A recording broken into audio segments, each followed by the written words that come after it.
Hey guys, Andy and Spoken Label back in the house on a Sunday afternoon. It's freezing. So I don't know. I'm going to ask my guest in a minute what it's like where she lives. But I've got in a minute a jumper on, a t-shirt, a vest, a jacket, and a scarf. Right? It kind of says it all to make sure I don't put the heating on. Because when we put the heating on here, you can hear him hissing in the background. So he'll put the recording off. So. But anyway, we're over to one of my favourite parts of the world today, and I grew up in actually, and that's why when I first saw this book on Instagram, I knew I had to get the writer on because it's set around Longford Hall in Chorlton. And people know I grew up round that way because the first house I lived in or flat to my parents was opposite there in Edge Lane.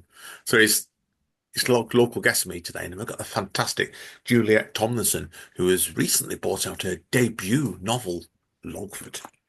Now, there's a lot I wanted Thanks, to ask you Andy. about today, Juliet. So tell us about yourself as a person, first of all, then. Where did all your Yeah, creativity come from? thank you, Andy. It's great to be talking to you today.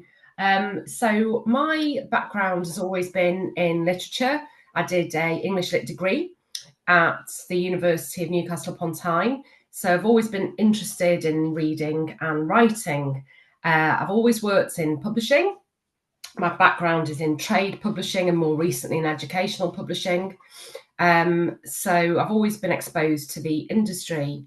Um, but then my interest in writing has kind of bubbled away under the surface. I've been published as a poet, but prior to September, not as a novel writer. Now, the inspiration for the book is I can see it from my window. I live opposite Longford Park, very near to where you grow up. So I live on a road just off Edge Lane. And so the inspiration and the ideas for the story has been all around me as I wrote Longford. Now, the novel opens in Lyon. And one year, a couple of years ago, we went as a family to stay in a big grand house, a kind of small chateau type country house in Lyon. Um, and it was there when I was reading another terrible book that I thought, hang on a minute, maybe I can write, maybe I should write, maybe I should try. And that holiday in Lyon really was the catalyst to Longford, because when I returned, I was walking through the park with one of my uncles, and he said, no one's ever really put down anything much about John and Enriqueta. We have lots of we have some factual books about his life and his businesses, but there was nothing more than that. So those two things created a bit of a perfect storm, and I began to write. Brilliant. Now, obviously, there's a lot where people checking out this straight away, obviously, before we even come on to the book. Now, obviously, when you're talking about Longford itself, like I knew obviously straight away of Longford Park.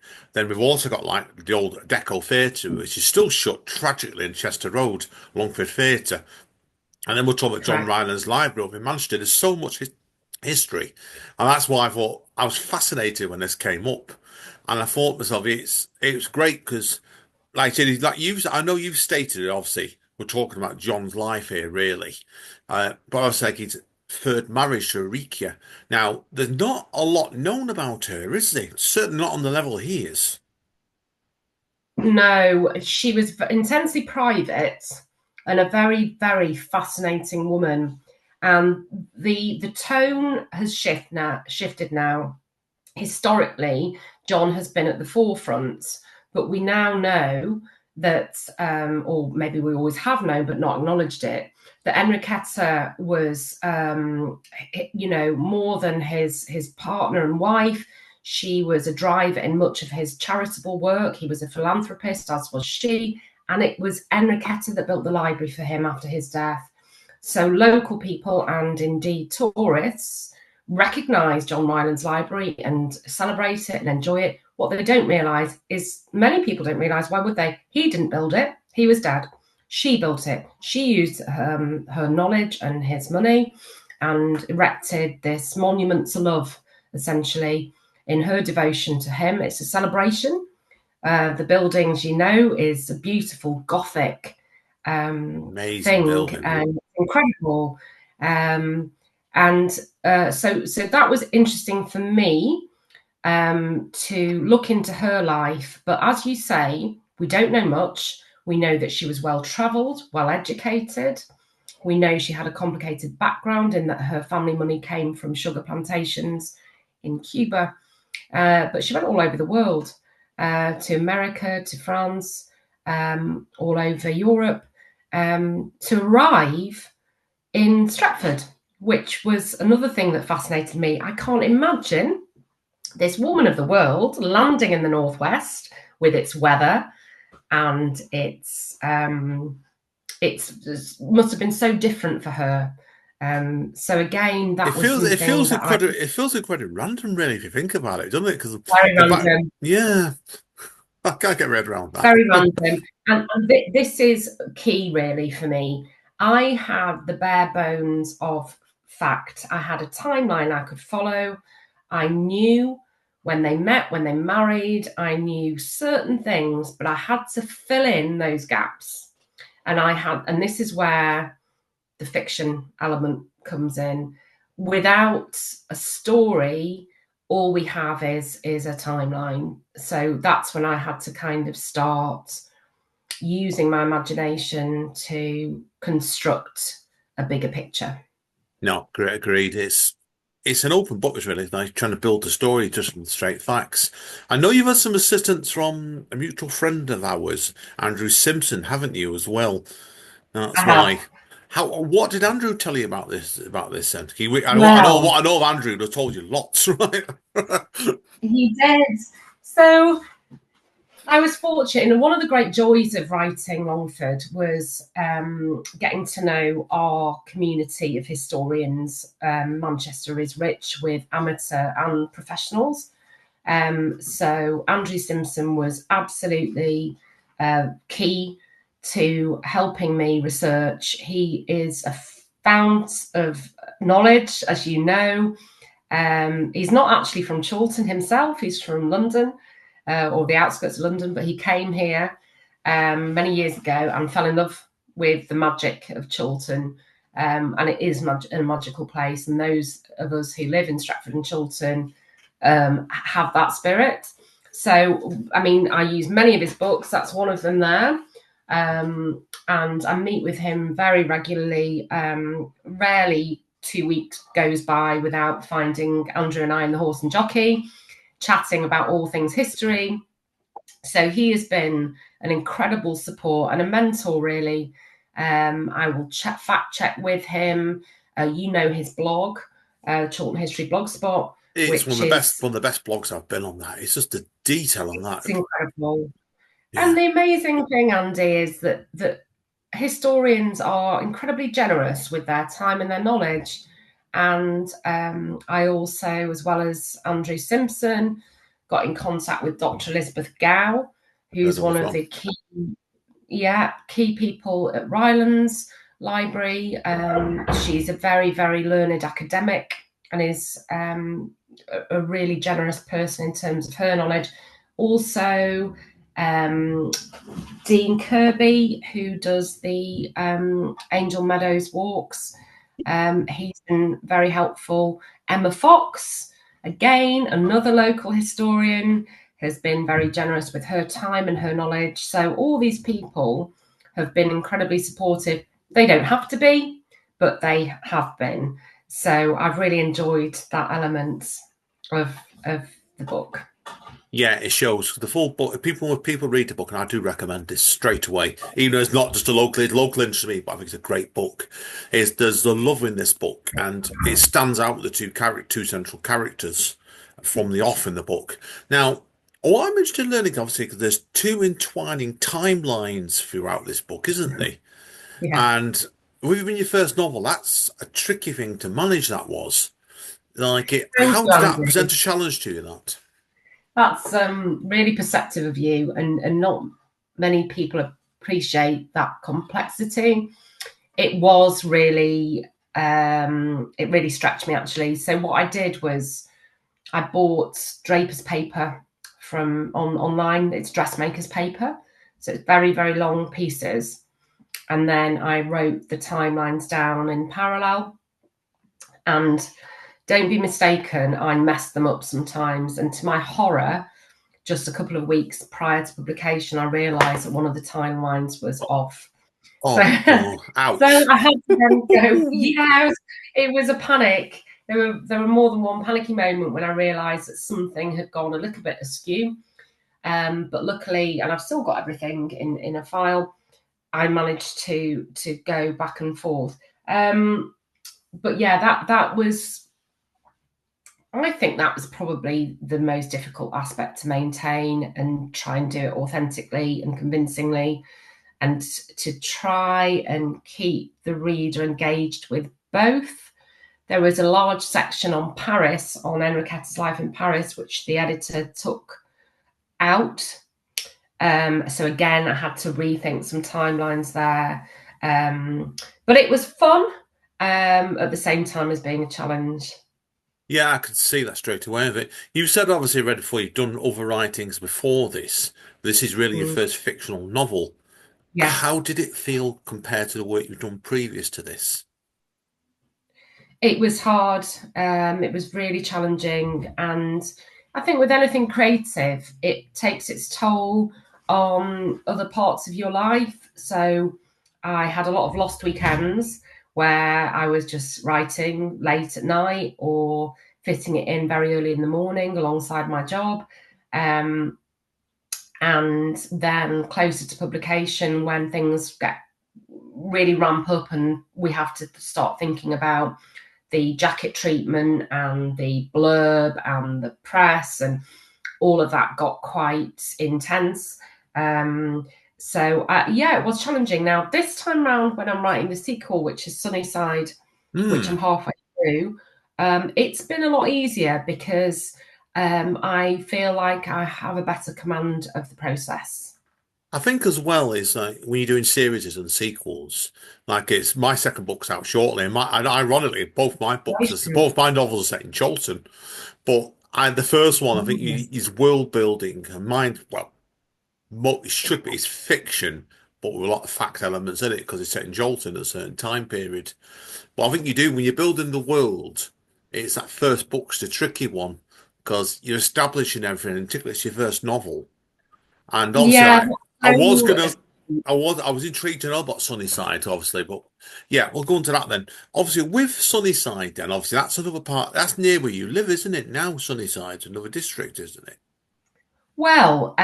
so Sunnyside, I've got an interesting connection. Hmm. The row of, so there's two entrances to Longford Park, as you know. There's the Edge Yeah. Lane entrance That's where right. the Yeah. lodge is. There's also the Cromwell Road Yeah. entrance, which I'm pointing to it because it's down the road, which also has an estate house on the corner. There's a bank of houses when you go into Longford Park on the left, and they are called Sunnyside. And these were originally built as part of the estate, workers' cottages. They then changed in various forms to become different things. At one point, they were, I think one of my historian friends told me it was they were homes for children, but they're large, grand houses. Now, my great uncle Alan McAlpine occupied the central house Oh, wow. um, that has the clock tower at the top of it. So I have very fond memories of coming there to visit him and his wife, and he had lots of children. I lived in Altrincham. I was born and bred in Altrincham. I used to come over to visit him on a Sunday, and I have a memory of climbing up to the top of the house and helping him wind that clock up. So I had that connection as well to this setting. So when I realised that the story was going to be more than one book and I wanted to do a trilogy, titles are always difficult, as you know, and Sunnyside seemed like an appropriate name for the second. Yeah, I think so straight away. Like I said, I knew the history about it as workers' houses on the back of Longford Park. That's But right. yeah, it's like, yeah, no, it makes perfect sense to me with that. What I really liked about this book was the sense of community in the book itself, which I think is that's obviously a key theme in this book throughout it. And I'm guessing it'll be in the second book as well, won't it? Oh, Andy, you just so everyone knows, Andy didn't tell me these questions beforehand, but you're picking the perfect questions. It's like you can read my Look, mind. look at the draw. Um, yeah, so you're absolutely right. Community is such a strong theme for me, because it is so important to, I think, all Mancunians. I'm sure it is in other cities. Gosh, I'm only speaking for us. But there's a very distinct tone and feeling about people that live in this locality, and I'm including Stratford and Chorlton and beyond Didsbury will be the same. That community really is what we do and what we do well, and you see it nowadays all around us. And the imprint of Victorian Chorlton and Victorian sense of community is still there. We have the same pubs, we have lots of the same buildings. The layout hasn't really changed very much. And I think it's definitely a large part of the psyche is that sense of community. We have lots of churches, we have lots of groups, we have a strong sense of loyalty, I think, really, and pride.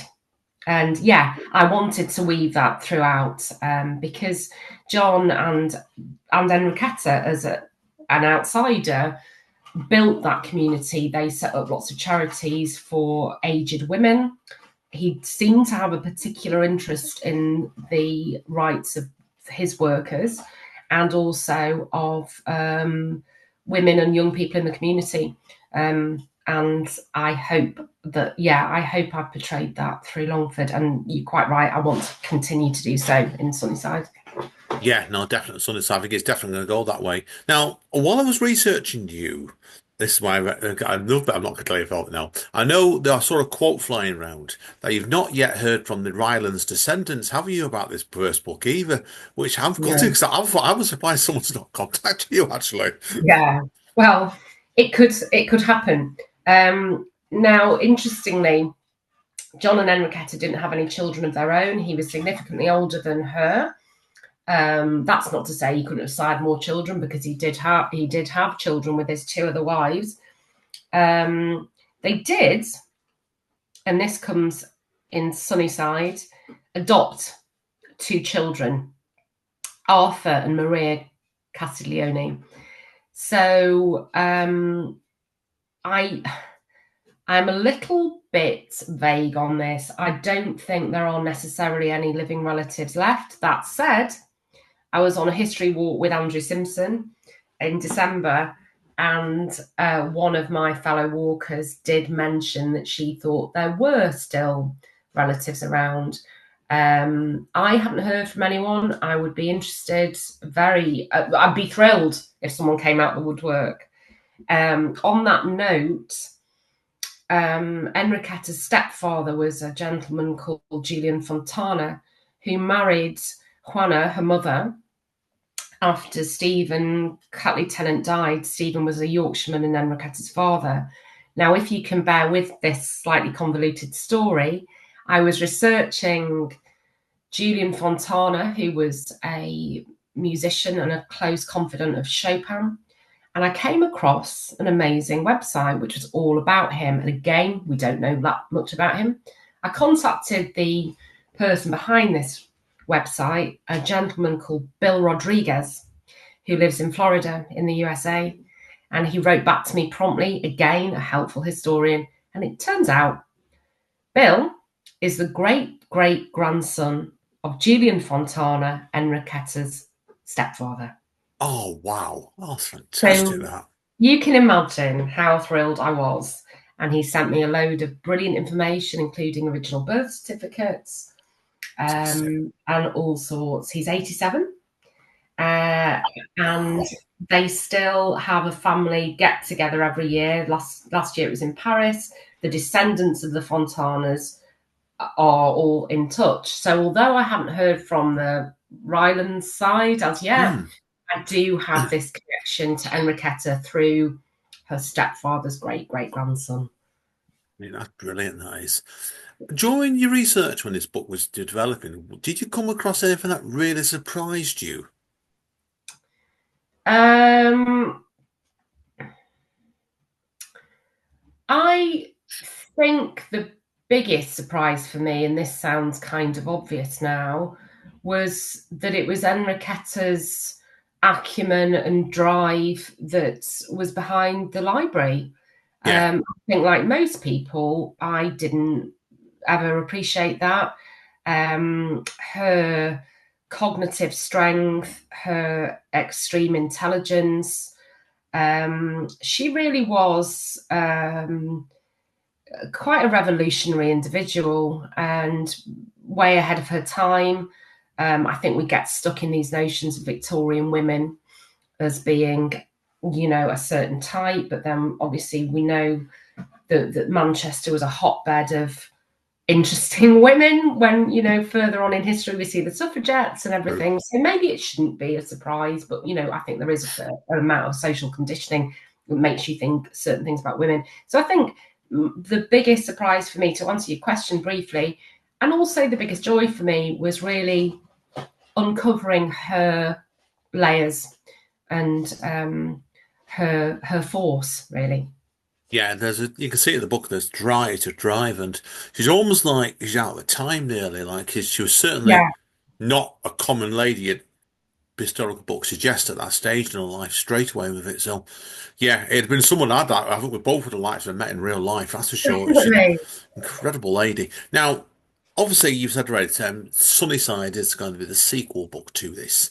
Now, Yeah. obviously, with the book still been in development, current development still, because you halfway wrote it. There's obviously not a lot we can say yet, but you've been dropping teasers on social media about Ruben Spencer. Now, Yes. what can you tell us about Ruben Spencer then? And why Yeah. is he going to be a major character in this book? Yeah, he is. I didn't realise that he would be. So Reuben, alongside Reuben is real, alongside a gentleman called Will Carnelli. They were kind of sidekicks for John.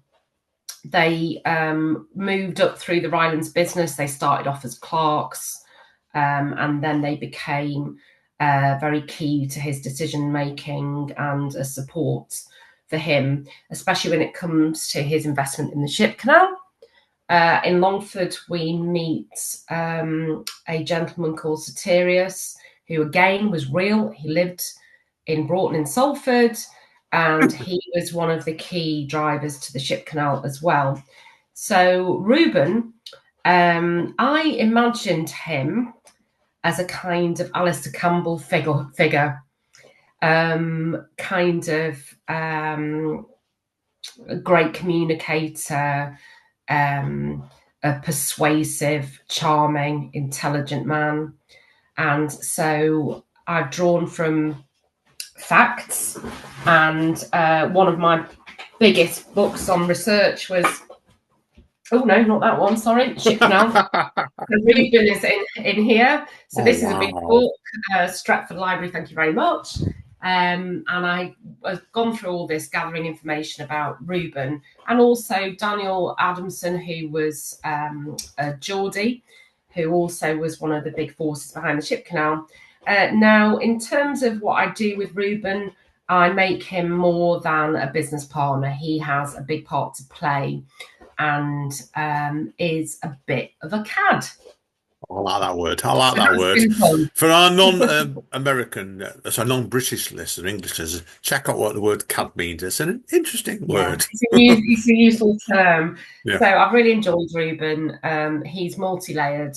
And again, just like Longford, I've taken a skeleton of facts and then kind of padded it out to make these orbital characters of worth and of interest to the reader, I hope.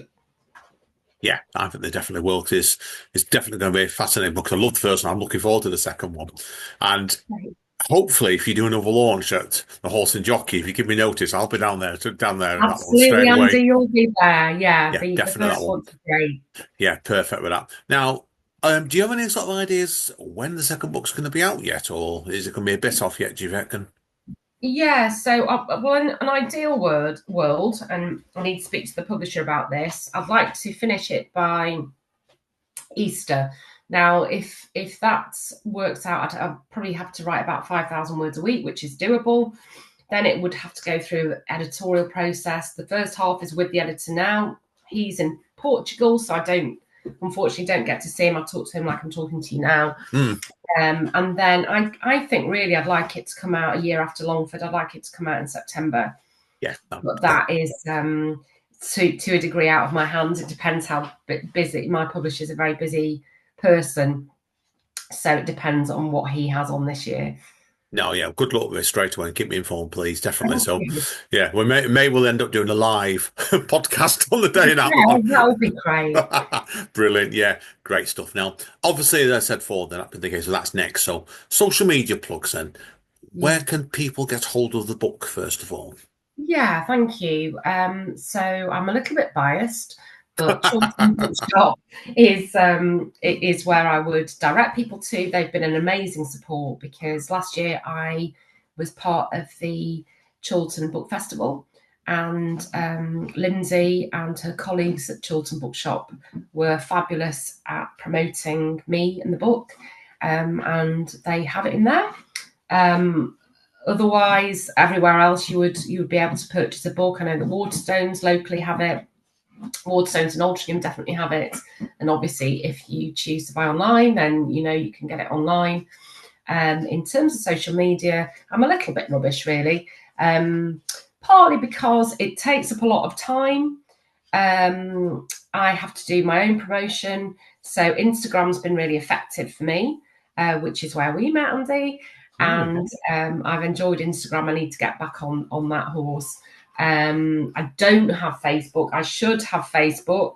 So I probably will get that going this year as well, prior Yeah, to summer I'd get starting. yourself set up on Blue Sky as well, because Blue Sky seems very popular at the moment as well. I think so. So that's like Twitter's kind of off the page, isn't Yeah, it, a bit now? yeah, So yeah, yeah. thank you. I will try that. Are you on Blue Sky? Yeah, on Blue Sky as well. Yeah, people can Yeah. find me easily on Blue Sky, Instagram, and all the bloody usual places. Yeah. So yeah, Thank you. What so was your first book? I need to read this about children. Birth. It's called Birth. Birth. Yeah, Birth. Wonderful. Yeah, Birth. Yeah, I'll send you a link over to honestly. I haven't got the link. Please. Yeah, second one is I'll talk off mic in a minute, but yeah, you can easily find me on Amazon Thank as you. well. So right, Lovely. folks. Let's get me and Juliette going to talk off camera for a minute, and we'll be back shortly when Juliette's going to do a little extract for us. I Thank presume you. is your voice okay for it, Yeah, Juliette? yeah, absolutely. Brilliant. Okay, okay. Let's see what in two shakes of the dice. Thank you.